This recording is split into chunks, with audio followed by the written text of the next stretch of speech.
নমস্কাৰ। ধাৰাবাহিক ৰামায়ণ পাঠৰ আজি ৩০ অধ্যায়। আজিৰ অধ্যায় ১০ বছৰ পাৰ হৈ গ'ল।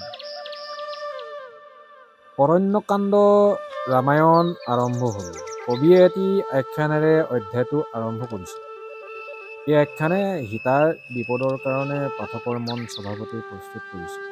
ৰামৰ ওপৰত নতুন দায়িত্ব অৰ্পিত হ'ল। দণ্ডকাৰণ্যৰ ঋষিসকলক উপদ্ৰৱ কৰা ৰাক্ষসবিলাকক তেওঁ বধ কৰিব লাগিব। সীতাৰ অন্তৰত ভয়ৰ সঞ্চাৰ হ'ল। ভৱিষ্যত বিপদে যেন তেওঁক কিবা আগতীয়াকৈ সংকেত দিলে। সীতাই তেওঁ প্ৰিয়স্বামীক সুধিলে, আপুনি আৰু লক্ষ্মণে এতিয়া তপস্বী হৈ বনবাস খাটিছে। আপোনালোকে জানো আনৰ ৰক্ষণাবেক্ষণৰ দায়িত্ব গ্ৰহণ কৰিব লাগে? স্বৰ্গীয় পিতাৰ অংগীকাৰ পালন কৰিবলৈ আপোনালোক ইয়ালৈ আহিছে। ৰাজদণ্ডধাৰী ৰজাইহে ঋষিসকলক ৰক্ষা কৰাৰ কৰ্তব্য। তপস্যাত নিযুক্ত হৈ থকা কালত আপোনালোকৰ এই কৰ্তব্য নহয়। আত্মৰক্ষাৰ বাহিৰে সন্ন্যাস জীৱনত প্ৰাণী বধ কৰা নিষিদ্ধ। আপুনি নভবা নিচিন্তাকৈ ঋষিসকলক ৰক্ষা কৰিবলৈ প্ৰতিশ্ৰুতি দিছে। ইয়াৰ পৰা আমাৰ কি পৰিণতি হ'ব নাজানো।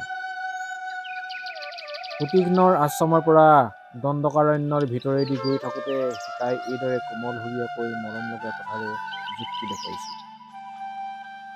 সীতাই ক'বলৈ ধৰিলে, নাথ, আপোনাক উপদেশ দিব খোজা মোৰ পক্ষে ধৃষ্টতা। আপোনাৰ প্ৰতি প্ৰগাঢ় স্নেহত অনুৰক্তা হৈ মই দুৰ্বল ৰমণী হিচাপেহে এনেকৈ কৈছোঁ। আপুনি ধৰ্মতত্ত্ব জানে, লোভৰ বশত মানুহ ৩ প্ৰকাৰে পাপৰ শৰণাপন্ন হয়: মিথ্যাবাদ, পৰস্ত্ৰীগমন আৰু হিংসা। যি সত্যৰ কাৰণে সিংহাসন পৰিত্যাগ কৰি বনত আশ্ৰয় লৈছে, তেনেজনৰ কাৰণে মিথ্যাবাদ অচিন্তনীয়। পৰস্ত্ৰীগমনৰ বিষয়ে অন্য তিৰোতাৰ চিন্তা মাত্ৰো আপোনাৰ মনলৈ আহিব নোৱাৰে বুলি মই জানো। কিন্তু ৩য় প্ৰকাৰৰ পাপৰ বিষয়ে মোৰ ভয় হৈছে। আমাক আক্ৰমণ নকৰাজনক আমি বধ কৰা উচিত হ'বনে? ৰাক্ষসেই হওক বা আন কোনোবাই হওক, আমাৰ পৰা আঁতৰি থকাজনক আমি কিয় বধ কৰিব লাগে? ঋষিসকলক আপুনি খৰখেদাকৈ প্ৰতিশ্ৰুতি দি পেলালে। দুষ্টক নাশ কৰা যে ক্ষত্ৰিয়ৰ কৰ্তব্য তাত সন্দেহ নাই। কিন্তু ক্ষত্ৰিয়ৰ প্ৰাপ্য বিশেষ অধিকাৰ ত্যাগ কৰি সন্ন্যাসীৰ দৰে বনত বাস কৰিবলৈ আহোঁতে এনে কৰ্তব্যভাৰ আপোনাৰ লগত লাগি আহিব পাৰে জানো? ৰজাৰ কৰ্তব্য সিংহাসনৰ লগতহে থাকে। গছৰ ছাল বাকলি পিন্ধি য'ত বান্ধি আপুনি এতিয়া প্ৰকৃত সন্ন্যাসী। অৱশ্যে আপুনি মোতকৈ ভালকৈ বুজে। মই কেৱল আপোনাক প্ৰাৰ্থনা কৰিছোঁ যেন কিবা কাম হাতত লোৱাৰ আগতেই ভালকৈ চিন্তা কৰি লয়। সীতাৰ আশংকা দেখা পাই তেওঁলৈ ৰামৰ মৰম আৰু শ্ৰদ্ধা আগতকৈ বাঢ়িল। ৰামে ক'লে, প্ৰিয়ে, তুমি জনক ৰজাৰ প্ৰকৃত জীয়ৰী হিচাপে এই কথা কৈছা। কিন্তু সীতা, তুমি এদিন কোৱা নাছিলা জানো যে ক্ষত্ৰিয়ৰ অস্ত্ৰ আনৰ ৰক্ষাৰ কাৰণে?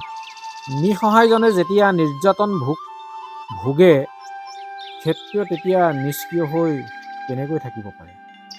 আমি ইয়ালৈ আহোঁতেই ঋষিসকলে তেওঁলোকৰ যন্ত্ৰণাৰ কথা ক'লে আৰু আমাৰ আশ্ৰয় বিচাৰিলে। ৰাক্ষসবিলাকে তেওঁলোকক কেৱল এসোপা মঙহ আৰু তেওঁলোকৰ আশ্ৰমবিলাকক হত্যালয় বুলি জ্ঞান কৰে। এনে নিষ্ঠুৰতা ঋষিসকলে সহ্য কৰিব নোৱাৰে। তেওঁলোকে আমাক বধলীলাৰ চিনস্বৰূপে হাড় মূৰ দম এটা দেখুওৱা নাছিল জানো? তুমি ৰাজপুত্ৰ, উদীয়মান সূৰ্য লগে লগে অন্ধকাৰ নাশ হোৱাৰ দৰে আমাৰ দুৰ্দশা এতিয়া ওৰ পৰিব। তুমি আমাৰ একমাত্ৰ আশ্ৰয়স্থল। এইদৰে কৈয়ে তেওঁলোকে মোৰ মুখলৈ চাইছিল।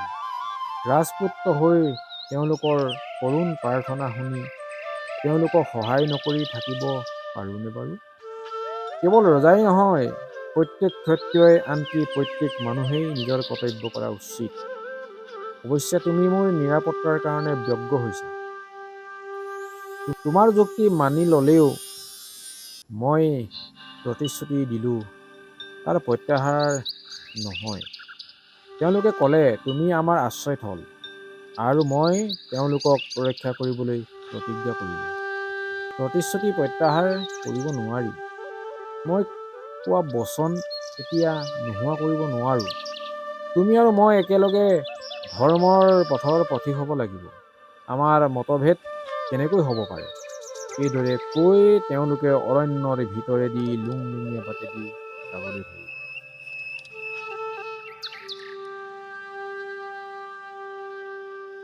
10 বছৰ কাল ৰাম, সীতা আৰু লক্ষ্মণে ঋষিসকলৰ মাজত শান্তিৰে বাস কৰিছিল। সুবৃহৎ দণ্ডকাৰণ্যৰ ভিতৰত ভালেখিনি আশ্ৰমত ঋষিসকলে তপস্যা কৰি ত্যাগৰ জীৱন অতিবাহিত কৰিছিল। ৰাজপুত্ৰসকলে 6 মাহ এখন আশ্ৰমত, 3 মাহ আন এখনত, হয়তো এবছৰ আকৌ তৃতীয়খন আশ্ৰমত সুখী আৰু আদৰণীয় অভ্যাগত ৰূপে কাল কটাইছিল। অৰণ্যখন অবৰ্ণনীয়ভাৱে সুন্দৰ। হৰিণ, মেথোন, গাহৰি আৰু হাতীৰে অৰণ্য ভৰপূৰ আছিল। চৰাই-চিৰিকটি, গছ-লতা নীলোৎপল বাল্মীকিৰ কাব্যত সঞ্জীৱিত হৈ আছে। এই 10 বছৰ ৰামৰ বৰ সুখৰ দিন। লক্ষ্মণ আৰু সীতাক নিৰলে লগৰীয়া ৰূপে পাই সাধু ঋষিসকলৰ সংগ লাভ কৰি তেওঁ আৰু অধিক আনন্দ লাভিছিল। এই 10 বছৰ কাল এটা সৰু অধ্যায়ত সমাপ্ত হৈছে। সুখৰ সময় চুটি যেন লাগে আৰু তাৰ বৰ্ণনাও বহল নহয়। 10 বছৰ অতীত হোৱাৰ পিছত তেওঁলোকৰ বনবাসৰ দিন চপি আহিলত ৰামে দণ্ডকাৰণ্যৰ দক্ষিণ ফালে বাস কৰা অগস্ত্য মুনিৰ দৰ্শন লাভ কৰিবলৈ আগ্ৰহ কৰিলে। এই জনা মুনিও বিশ্বামিত্ৰৰ দৰে ত্ৰিভুৱন বিখ্যাত। এনে প্ৰবাদ আছে যে হিমালয় আৰু বিন্ধ্য পৰ্বতৰ মাজত থকা সাধুসন্তসকলৰ জ্ঞান আৰু পুণ্য এফালে আৰু অগস্ত্য মুনি বহিলে অগস্ত্যী বহাৰ ফালে অধিক গধুৰ হৈ তললৈ নামিব। শিৱ আৰু পাৰ্বতীৰ বিয়াত অগস্ত্যই কিমান উপহাৰ কৰিছিল এই বিষয়ে এই আখ্যান আছে। এই মহোৎসৱৰ কাৰণে সকলো ঋষি কৈলাশ পৰ্বতলৈ গ'ল। কেৱল অগস্ত্য মুনিয়ে দক্ষিণ ভাৰতত থাকি পৃথিৱীৰ সমস্যা ৰক্ষা কৰিলে। এসময়ত বিন্ধ্য পৰ্বতটো লাহে লাহে আকাশলৈ উধাবলৈ ধৰিলে। শেষত এনে হ'ল যে উত্তৰ আৰু দক্ষিণ ব্ৰহ্মাণ্ডৰ মাজত সূৰ্যৰ পথ বন্ধ হ'বৰ উপক্ৰম হ'ল। দেৱতাসকলৰ ত্ৰাস হ'ল। তেওঁলোকে অগস্ত্যৰ সহায় বিচাৰিলে। মুনি বিন্ধ্য পৰ্বতৰ আগত থিয় দিলেহি। পৰ্বতটো সভক্তিৰে শিৰ দোৱাই চাপৰ হৈ গ'ল। তেতিয়া মুনিয়ে পৰ্বতক এইদৰে আশীৰ্বাদ দিলে, তুমি চিৰকাল এইদৰেই থাকা। তেতিয়াৰ পৰা পৰ্বতটো দীঘলীয়া হৈ চেপেটা হৈ থাকিবলৈ ধৰিলে।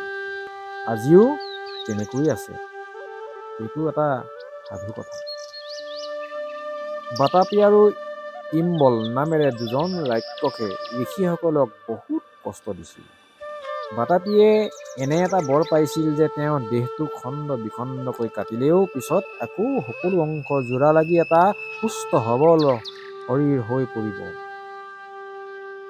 ইলবলে ব্ৰাহ্মণৰ বেশ ধৰি ঋষিৰ আশ্ৰমলৈ গৈ এইদৰে কয়, হে বিজ্ঞ, মোৰ দুখীয়া প্ৰজাত পদধূলি দি মোৰ পূৰ্বপুৰুষৰ অৰ্থে নিবেদন কৰা অন্ন গ্ৰহণ কৰক। প্ৰাচীন কালৰ বিধি অনুযায়ী এনে নিমন্ত্ৰণ প্ৰত্যাখ্যান কৰিব নাপায়। ঋষিয়ে নিমন্ত্ৰণ গ্ৰহণ কৰিব। তেতিয়া ইলবলে তেওঁৰ ভায়েক বাতাপিৰ দেহৰ মঙহ সমিষ্টকৈ ৰান্ধি-বাঢ়ি পৰিৱেশন কৰে। অতিথিসকলে কোনো সন্দেহ নকৰি মঙহ খোৱাৰ পিছত গৃহস্থই পূৰ্বৰ ৰীতি অনুসৰি সোধে, আপোনাসৱ তৃপ্তি হ'লনে? তেতিয়া উত্তৰ পাব, হয়, আমি সন্তুষ্ট। ইলবলে তাৰ পিছত চিঞৰি কয়, বাতাপি, তুমি ওলাই আহা। ইলবলৰ কথামতে মঙহখিনি যোৰা লাগি সঞ্জীৱিত হৈ বাতাপি অতিথিৰ পেট ফালি ওলাই আহে। এইদৰে অনেক ঋষিয়ে প্ৰাণ বিসৰ্জন দিব লাগিছিল। এদিন ইলবলে অগস্ত্যক এইদৰে ছলনা কৰিব খুজিলে। আগৰ দৰে বাতাপি মঙহ অগস্ত্যৰ পেটত প্ৰৱেশ কৰিলে। অগস্ত্যই এই কথা বুজিব পাৰিছিল। কিন্তু তেওঁ গণপতিৰ ভক্ত আৰু তেওঁ এনে শক্তি পাইছিল যাৰ বলত ৰাক্ষস জিন নিয়াব পাৰিছিল। নীলবলে সুধিলে, আপুনি তুষ্ট হ'লনে? অগস্ত্যই ক'লে, হয়, মই সন্তুষ্ট হৈছোঁ। নীলবলে চিঞৰিলে, বাতাপি, তুমি ওলাই আহা। হাঁহি মাৰি অগস্ত্যই ক'লে, বাতাপিক মই জিন নিয়ালোঁ। নীলবলে সুধিলে, কি কোৱা? তুমি মোৰ ভাইক বধ কৰিলা? ৰাক্ষসে অগস্ত্যলৈ চোঁচা মাৰি গ'ল। ক্ৰোধত মুনিয়ে ৰাক্ষসলৈ চালে আৰু মুহূৰ্ততে ৰাক্ষস ভস্মীভূত হ'ল। ইয়াৰ পিছত কোনো ৰাক্ষসে অগস্ত্যৰ কাষলৈ আহিবলৈ সাহ নকৰা হ'ল। মুনিয়ে আন আন ঋষিসকলকো ৰক্ষা কৰি আছিল। প্ৰথমে ৰাম অগস্ত্য মুনিৰ ভায়েকৰ আশ্ৰমলৈ গ'ল। তাত আশীৰ্বাদ লৈ দক্ষিণলৈ গৈ অগস্ত্যৰ আশ্ৰমৰ ওচৰ পাই দেখিলে সেই অঞ্চল ৰমক-জমক। চৰাই চিৰিকটি আৰু জীৱ-জন্তুৱে তাত নিৰ্ভয়ে বিচৰণ কৰিছে আৰু ব্ৰাহ্মণসকলেও পূজাৰ কাৰণে ফুল আহৰণ কৰিছে। ৰামে লক্ষ্মণক আগবাঢ়ি গৈ মুনিক জাননী দিবলৈ ক'লে।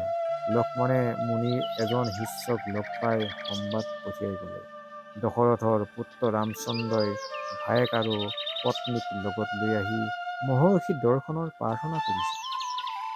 অগস্ত্যই ৰাজপুত্ৰসকলক সাদৰেৰে অভ্যৰ্থনা জনালে।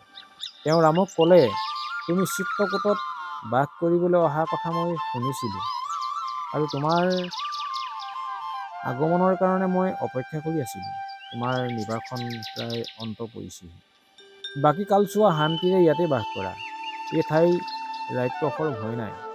ৰামে ক'লে, আপোনাৰ আশীৰ্বাদ লভি ধন্য হ'লো।